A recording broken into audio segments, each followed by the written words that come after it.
오늘도 주 앞에 나오신 여러분들을 주님의 이름으로 축복합니다. 우리 온라인으로 예배하는 분들, 뒤늦은 휴가를 가신 분들도 계시는데 우리 하나님의 은총이 함께 하시기를 축복합니다. 오늘 말씀 제목은 제11시 마감 시간입니다.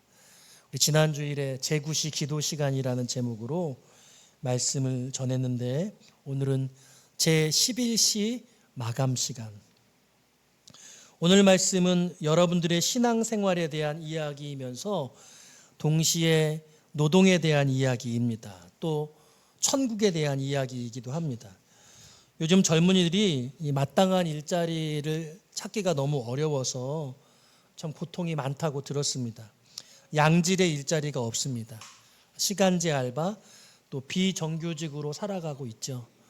너무 고된 일이 싫어서 또 그런 비정규직 시간제 알바를 오히려 더 선호한다고도 들었습니다. 좁디 좁은 단칸방 월세, 그 살림조차 근근히 해가는 청년이 너무나 많다. 이런 제가 보도를 들어서 참 마음이 좋지 않습니다. 대한민국 사회의 변화가 일어나기를 소원합니다. 젊은이들이 행복해야 나라가 또 행복하고 미래가 있는데 이 땅 가운데 참 생각하면 생각할수록 암울하기 짝이 없습니다. 바랄 수 없는 중에 하나님이 이 땅 가운데 은총을 내리시기를 소원합니다. 여러분, 오늘 이 제11시 마감 시간 이 말씀을 이해하려면 여러분들이 비유에 대한 이해가 먼저 전제되어야 합니다. 여러분들 예수님에 대한 비유를 얼마나 잘 이해하고 계십니까? 사실 비유를, 그 예수님의 비유를 이해하는 만큼 우리가 예수님을 이해한다, 하나님을 이해한다, 이렇게 말해도 과언이 아닙니다.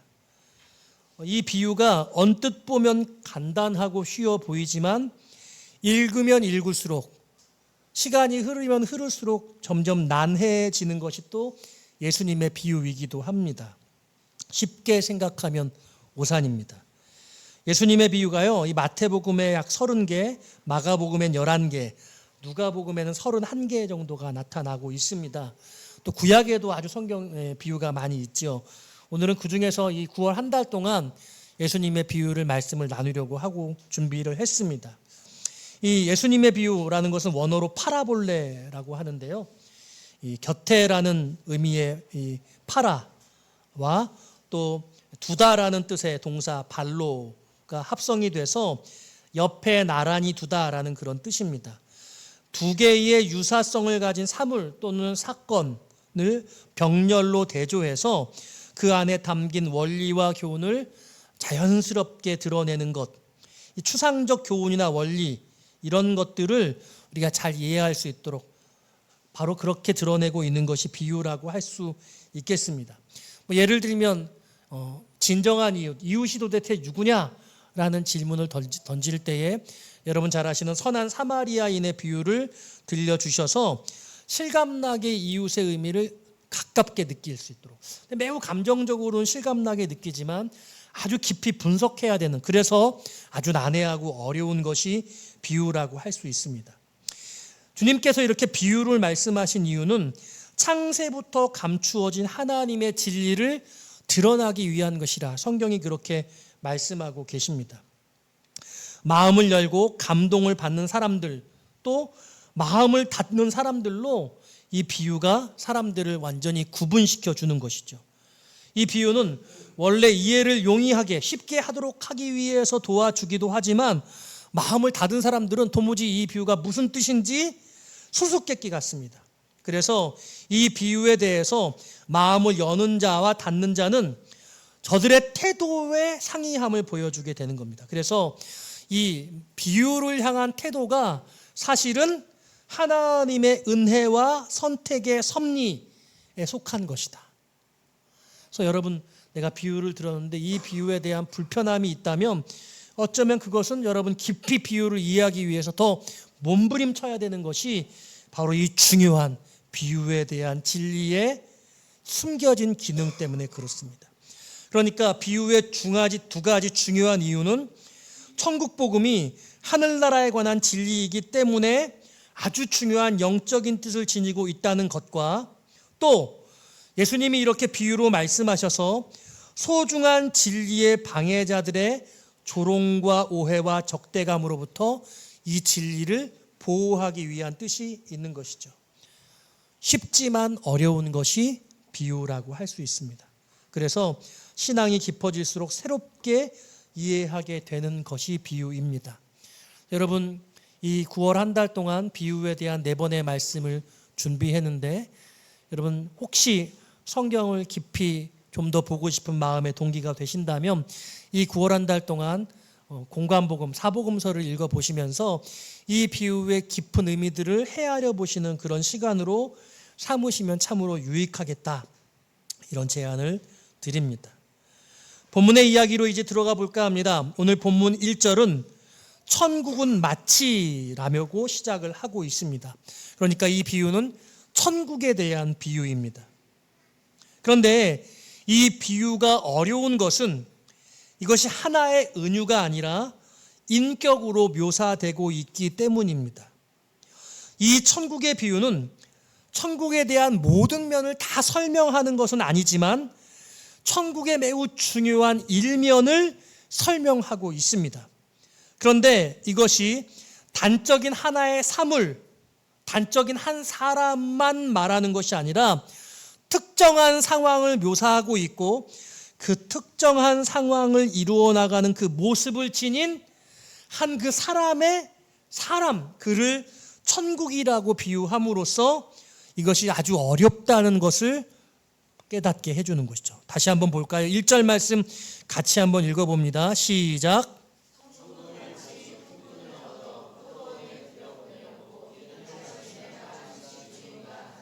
예, 주어는 천국은입니다. 근데 수어를 보면 집주인과 같다. 천국은 집주인과 같다. 그러니까 천국을 어떤 특정한 한 사물이 아니라 한 사람에 빗대어 말하고 있는데 그 사람 모두가 아니라 그 사람의 어떤 특정한 상황을 말하고 있는데 그 특정한 상황이 뭐냐? 품꾼을 얻기 위해서 포도원에 들여보내려고 이른 아침에 나간 그 사람이 마치 천국 같다고 말씀하고 있는 거죠. 그러니까 여러분, 오늘 이 1절의 마음을 깊이 염두에 두시고 이 비유 전체를 살펴보기를 바라는데요. 집주인이 있습니다. 포도원에서 일할 일꾼을 구하려고 이른 아침에 나갔습니다.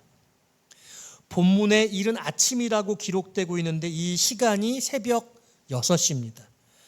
한 데나리온을 약속했습니다. 한 사람의 하루 임금이 한 데나리온이죠. 이 품삯을 약속하고 포도원에 들여보냈습니다. 그런데 3시간이 지난 아침 9시에 다시 일꾼을 찾기 위해 나갑니다. 본문은 제3시라고 기록하고 있어요.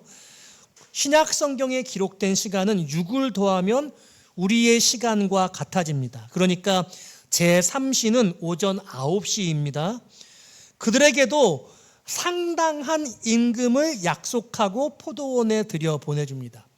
처음에 임금에 약속한 아침 6시에 간 사람을 한 데나리온이라고 약속했고 아침 9시에 포도원에 들여보내준 사람은 그 한 데나리온과 상당한 임금이라고, 그러니까 그와 동일하거나 그보다 약간 적은, 그와 유사한, 근사치에 가까운 그런 의미라고 생각할 수 있겠지요.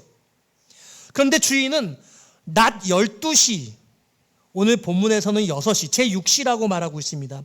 낮 12시에 또 나가서 일꾼을 불러 포도원에 들여보내주고, 그리고 오후 3시, 본문에서는 제9시라고 말하고 있습니다.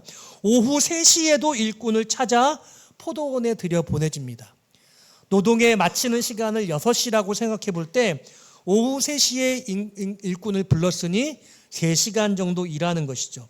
그런데 여기서 끝나지 않고요. 마지막 오후 5시, 본문에서는 제11시, 오후 5시에도 일꾼을 찾아서 포도원에 들여보내주고 있습니다. 그는 1시간만 일하면 그 일을 마칠 수 있었던 것입니다. 그리고 나서 이 비유에 이상한 일이 생깁니다. 품삯을 나누어 주는데 역순으로 나누어 줍니다. 먼저 온 사람에게 먼저 품삯을 나누어 주는 것이 아니라 제일 나중에 온 사람에게 품삯을 나누어 줍니다. 8절이에요. 저물매 포도원 주인이 청지기에게 이르되 품꾼들을 불러 나중 온 자로부터 시작하여 먼저 온 자까지 삭을 주라. 이 8절의 이 주인의 이 청지기를 향한 이 명령은 오늘 결론 16절 부에서 이렇게 말씀하는 의미와 연결됩니다. 이와 같이 나중된 자로서 먼저 되고 먼저 된 자로서 나중되리라. 그러니까 제일 먼저 온 사람을 나중에 품삯을 주고 맨 나중에 온 사람을 제일 먼저 품삯을 주는 그 일컬어서, 그 상황을 일컬어서 먼저 온 사람이 나중에 온 사람이 먼저, 이렇게 된다는 것입니다. 여러분, 우리는 이 말씀을 너무 잘 알고 있는데 이 뜻이 무슨 뜻입니까? 먼저 온 사람이 나중되고 나중 온 사람이 먼저 된다는 도대체 그 심오한 깊은 뜻이 뭐냐는 거예요. 그것은 너무나 어려운 일이에요. 이 질문에 답을 얻기를 소원하며 저는 오늘 여러분과 세 가지 하나님의 교훈을 나누고 싶습니다. 세 가지 키워드가 등장합니다. 첫 번째, 따라해 볼까요? 오해. 큰 소리로 합시다. 오해. 여러분, 우리는 종종 오해를 많이 해요. 그냥 내가 갖고 있는 내 생각대로 선입견을 가지는 거예요. 우리가 얼마나 많은 사람들에 대해서 오해할 수 있는지, 여러분, 우리가 오해하기 쉬운 존재라는 사실을 항상 명심하시기를 바랍니다. 오늘 이 비유 속에는 세 가지 오해, 세 부류의 오해가 등장하고 있는데요. 첫 번째 부류는요, 이른 아침에 온 사람들, 새벽 6시에 온 품꾼들의 오해고요. 두 번째 오해는요, 오후 5시에 온 사람들, 품꾼들의 오해입니다. 그리고 이 이른 아침 새벽 6시에 온 사람들의 오해와 오후 5시에 온 사람들의 오해 사이에 있는 그 시간마다 갖고 있는 사람들, 저마다 각자의 오해를 가지고 있어요. 우리 모두는 각자의 오해를 가지고 있는 거예요. 여러분들은 여러분 입맛에 맞게 오해하며 살고 있어요. 내 생각은 내 마음이니까 그냥 내 마음대로 오해하는 거예요. 주님의 생각은 달라요. 하나님의 여러분들을 향한 하나님의 생각은 완전히 다르거든요. 근데 우리는 그냥 내 마음대로 내가 오해하고 사는 거예요. 여러분, 내 마음대로 오해하지 마시고 하나님 마음 이해하며 사시기를 주의 이름으로 축원합니다. 세 번째 부류의 오해는 어떤 오해냐? 오늘 성경에 나와 있지 않아요. 세 번째 오해는 이 성경을, 이 본문의 비유를 읽는 독자들의 오해입니다. 이른 아침에 온 품꾼들의 오해는 어떤 오해냐? 오늘 10절 말씀을 같이 한번 읽어보기 원합니다. 10절 말씀 같이 읽을까요? 시작.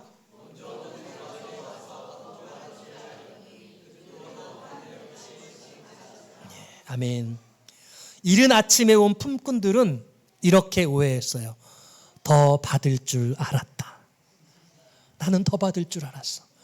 와, 오후 5시에 온 사람이 한 데나리온을 받았잖아요. 야, 그러니까 나는 한 2데나리온이나 3데나리온, 저 사람 1시간밖에 일하지 않았으니까 나는 지금 몇 시간 일했어요? 아침 6시에, 새벽 6시에 와서 지금 오후 6시까지 일했으니까 9시간, 점심시간 1시간 빼도, 아침 시간 빼도, 야, 엄청나게 많은 시간을 일을 했단 말이에요. 12시간을 머물렀단 말이에요. 그러니까 엄청나게 많이, 야, 시간으로 치면은요, 적어도 한 12데나리온 정도는 받아야 되는 거 아니에요? 야, 상상은 자유예요. 여러분, 난 열심히 살았으니까 나 엄청나게 받을 거야. 최소한도 그래도 2데나리온 정도 내가 받아야 되는 건 아니겠어? 저 사람 1데나리온 받았으니까 나는 그만큼 받아야지. 그런 오해를 하는 거죠. 오후 5시에 온 사람들의 오해가 있어요. 여러분, 어떤 오해일까요? 자, 나는 1데나리온은 받을 수 없을 거야 라고 하는 오해죠. 예. 여러분, 엄청난 아주 간단한 논리인데 엄청난 오해의 차이가 있어요. 나는 저 사람이 한 데나리온을 받을 거야 받았으니까 난 그보다 더 많이 받을 거야 라고 생각했고, 이 품꾼은 1시간 동안 일하니까 다른 사람들에 비해서 나는 한 데나리온을 절대 받을 수 없을 거야 라고 생각했던 것이지요. 그런가 하면 오늘 이 비유를 읽는 독자들의 오해는 어떤 오해입니까? 불공평해. 말도 안 돼. 왜? 주인은 도대체 왜 이러는 거야? 왜 이러시는 거야 도대체? 이 비유 속의 이 주인 여러분 하나님 아닙니까? 우리 예수님이에요. 아니 도대체 하나님 왜 이러시는 거야? 도대체 이게 무슨 뜻이지? 너무 불공평하잖아. 이런 오해입니다. 여러분, 이른 아침 새벽 6시에 온 품꾼들은요, 포도원에 들어가서 일하면서 가진 오해입니다. 여러분, 오후 5시에 온, 이 가장 늦게 온 사람들의 오해는요, 이 포도원에 들어가면서 아니면 들어가기 전에 가진 오해예요. 이 말을 바꿔서 이야기하면요, 이 새벽 6시에 일한 품꾼들, 이 품꾼은요, 신앙생활 하는 사람들의 오해라고 할 수 있어요. 그것도 어떤 사람? 신앙생활 모태신앙으로 평생 열심히 한 사람들의 오해. 이 오후 5시에 온 사람들의 오해는 어떤 사람들이에요? 신앙생활 느지막이 시작한 사람들의 오해. 이제 신앙생활을 아직 하고 있지 않는 사람들의 오해예요. 근데 독자들은 같아야 된다고 생각하는 거예요. 아직도 이 생각을 바꾸지 못할 수 있는 거죠. 여러분, 새벽 6시에 온 품꾼들이나 오후 5시에 온 품꾼들이나 여러분, 그리고 이 비유를 읽고 있는 저와 여러분들이나 어쩌면 세 공통점이 있을 수 있어요. 어떤 공통점이냐면 주인의 마음을 잘 모른다. 주인을 오해하고 있는 거예요. 여러분, 우리 이런 오해가 없으시기를 바라요. 오늘 본문은 이 비유를 통해서 우리가 두 번째로 중요한 키워드를 간직해야 되는데, 따라합시다. 약속. 예, 큰 소리로 약속. 네, 감사해요.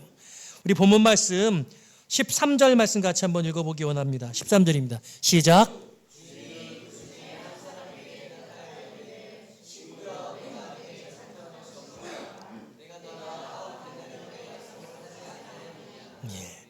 한 데나리온 약속하지 않았느냐? 내가 내게 잘못한 것이 없다. 한 데나리온이면 충분했다는 거예요. 여러분, 한 데나리온이면 충분해요. 이른 아침 새벽 6시에 나온 사람도, 그리고 오후 5시에 온 사람도 한 데나리온이면 충분해요. 더 많을 필요가 없어요. 더 적지도 않아요. 주인은 약속했고 아침 9시에, 낮 12시에, 오후 3시에, 그리고 오후 5시에 온 사람들에게도 상당한 한 데나리온의 상당한 보응을 주겠다고 그렇게 이야기하고, 그리고 그 상당한 그 보응, 그것을 동일하게, 그러니까 그거보다 덜 쳐주어도 되는데 덜 쳐주지 않고 한 데나리온 동일하게 약속을 해 주었던 것이죠. 이게 뭐예요? 주인의 사랑이고 주인의 은혜이고 주인이 그 사람을 귀히 여기는 놀라운 은총이고 복인 것이죠. 여러분 믿으십니까? 여러분, 지금 오늘 이 본문의 말씀에 15절 말씀에 보니까요, 내 것을 가지고 내 뜻대로 할 것이 아니냐, 내가 선함으로 내가 악하게 보느냐. 지금 새벽 5시, 새벽 6시에 온 이 품꾼에게 이렇게 반박하고 있는 거예요. 지금 이 한 데나리온을 약속한 주인이 아침 일찍 온 이 일품꾼들에게 동일하게 한 데나리온을 준 것이 이들에게는 매우 불편한 오해를 만들어주고 있는데, 나는 너에게 약속을 지켰다라고 말합니다. 그리고 이것이 사실 반전을 만들게 되어지는데, 이것이 세 번째 하나님의 메시지와 연결되어지고 있어요. 따라해 볼까요? 역설. 예. 역설을 만들어내요. 어떤 역설이냐? 더 많이 일한 사람이, 더 많이 수고한 사람이 그 한 데나리온을 놓게 될 수도 있는 상황을 만드는 거예요. 그 한 데나리온을 포기하게 되어지는 그런 마음의 심정적 어려움을 만들어주는 거예요. 여러분 오늘 본문 말씀 14절 말씀 같이 한번 읽어보기 원해요. 14절입니다. 시작. 내 것이나 가지고 가라. 나중 온 이 사람에게 너와 같이 주는 것이 내 뜻이니라. 아멘. 예. 따라해 봅시다. 내 것이나 가지고 가라. 예. 내 것이나 가지고 가. 여러분 이 말에 뉘앙스가 되게 뭐라 그래 간당간당 위태로운 것 같아요. 지금 이 이야기를 들은 이 새벽 6시에 온 이 품꾼이 이 한 데나리온을 가져가고 싶은지 가져가고 싶지 않은지 막 그냥 한 데나리온 내 동생이 딱 던져버려. 나 안 가자. 잘 먹고 잘 살아. 나 필요 없어. 나 다시는 여기서 일 안 할 거야. 그러고 싶은 마음이 들더라는 거예요. 충분히 그럴 수 있잖아. 나 이만큼 일했는데 쟤는 1시간밖에 일하지 않는데 쟤하고 나하고 어떻게 똑같을 수 있어? 그렇게 여기게 된다는 그게 너무 자연스럽다는 거예요. 여러분 신앙생활 여러분 하시고 계시잖아요. 산유에게 오늘 우리 1년 원년부터 계신 분이 계세요. 여러분 인간 당연히 그런 마음 가운데 자긍심이 있어요. 내가 산유회교회 원년 멤버인데 내가 정말 그 산전수전 산유회교회의 그 어려운 시간들 내가 다 함께 보내면서 내가 이만큼 했는데 내가 그래도 내 공로가 이만큼은 되지. 산유회교회에 내가 1등 공로자야. 여러분 나름대로 나 자부심이 있어요. 내가 그래도 산유회교회에서 이만큼은 했잖아. 이 말은 내가 하나님 앞에 신앙생활하면서 내가 이렇게 봉사하고 내가 이렇게 헌신하고 내가 이렇게 신실하게 주님을 바라봤지 않습니까? 이런 마음을 가지게 한다는 거예요. 그런데 누군가 2013년에 탁 우리 1월 1일 날 이강기 집사님 목심 시스템 등록했는데 이강기 집사님 목심 딱 오셔가지고 막 열심히 일하는데 그 열심히 일하는 것을 바라보면서 내가 저 사람보다 낫지. 내가 더 훌륭하지. 내가 더 많이 받아야지. 이런 마음 가질 수 있잖아요. 2014년 7월 달에 등록해서 열심히 신앙생활하는 그 사람보다 내가 우월하지. 내가 더 많이 상급을 받는 게 당연하지. 그렇게 생각하게 된다는 거예요. 이게 인지상정이잖아요. 근데 오늘 주님이 이 비유를 통해서 역설 아니야. 그렇지 않아. 너희들 조심해. 긴장해. 신앙생활 오래 했다고 너희들 공로 많다고? 아니 너희들도 똑같아. 내가 주려고 하는 것은 한 데나리온이야. 이렇게 말씀하시고 계시는 거예요. 여러분 그런데요. 오늘 이 본문 16절에 나중된 자가 먼저 되고 먼저 된 자가 나중된다는 이 말씀이 사실은 마태복음 19장에서 먼저 등장하고 있어요. 여러분 19장 30절 말씀 같이 한번 읽어보기 원해요. 마태복음 19장 30절입니다. 시작.